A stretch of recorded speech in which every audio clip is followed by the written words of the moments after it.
मेरी चाची की कहानी। मेरी चाची रोजाना पता नहीं कहाँ जाती है और जब लौटकर आती है तो बहुत थकी हुई और पसीने में भीगी हुई रहती है। उनके पास चलने की भी दम नहीं होता है। वो बस आते ही पंखे के नीचे खड़ी हो जाती है और पानी पीती है, फिर नहाने के लिए चली जाती है। जी हाँ दोस्तों, मेरा नाम सौरभ है। मैं अपने चाचा और चाची के साथ उनके घर पर ही रहता हूँ क्योंकि उनकी कोई भी औलाद नहीं है, इसलिए मेरे माता पिता ने मुझे इन दोनों की देखभाल के लिए मुझे यहाँ पर छोड़ दिया। मैं यहाँ रहता हूँ और घर का सारा काम कर दिया करता हूँ। चाचा सुबह ऑफिस चले जाते हैं और घर का जितना भी काम होता है, सामान लाना, सब्जी लाना, वह सब काम मैं कर देता हूँ, जिससे चाचा चाची को बड़ा आराम होता है। मेरे चाचा और चाची की शादी के 10 साल हो गए हैं, लेकिन फिर भी उनके कोई बच्चा नहीं हुआ, इसलिए चाचा रोज रात को चाची को बहुत बुरा भला कहते हैं और उनके ऊपर चिल्लाते हैं। मेरी चाची यह सुनकर बहुत रोती है। हर रात को दोनों के बीच बहुत लड़ाई झगड़ा होता है। मुझे अपनी चाची के ऊपर बहुत तरस आता है। मैं उनके लिए कुछ भी नहीं कर पाता हूँ।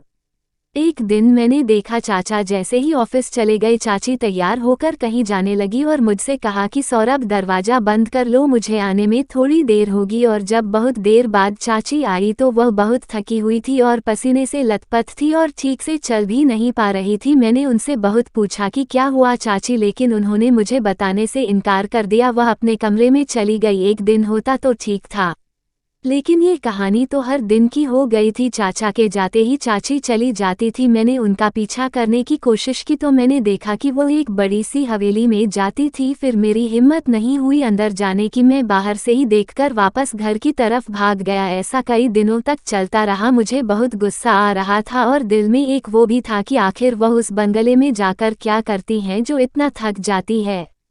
मैंने एक दिन सोचा क्यों ना ये बात चाचा को बता दी जाए, लेकिन मैंने सोचा चाचा बहुत गुस्सा करेंगे और चाची को घर से भगा देंगे, इसलिए मैंने चाचा से यह बात नहीं बताई। और अगले दिन मैंने चाची का पीछा किया और सोचा कि आज तो मैं ये पता करके रहूंगा कि आखिर चाची उस हवेली में जाकर आखिर करती क्या है। फिर मैं उनका पीछा करते करते वहां पहुंच गया।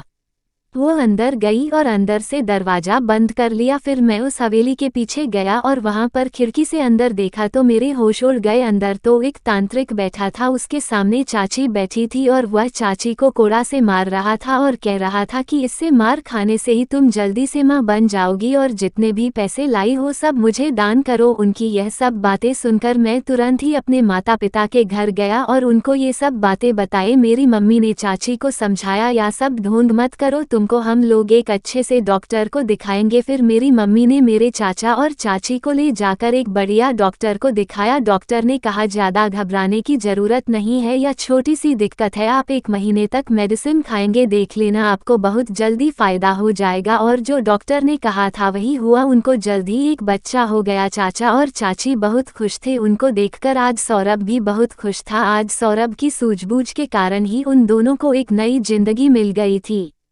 दोस्तों, जिंदगी में अगर आप दूसरों का भला करेंगे तो लोग आपका भी भला करेंगे। आपको मेरी चाची की कहानी, हिंद कहानी कैसी लगी हमको जरूर बताना। चैनल को लाइक, शेयर और सब्सक्राइब जरूर कर देना। एक नई कहानी के साथ मैं आपसे फिर मिलने जरूर आऊंगी। धन्यवाद।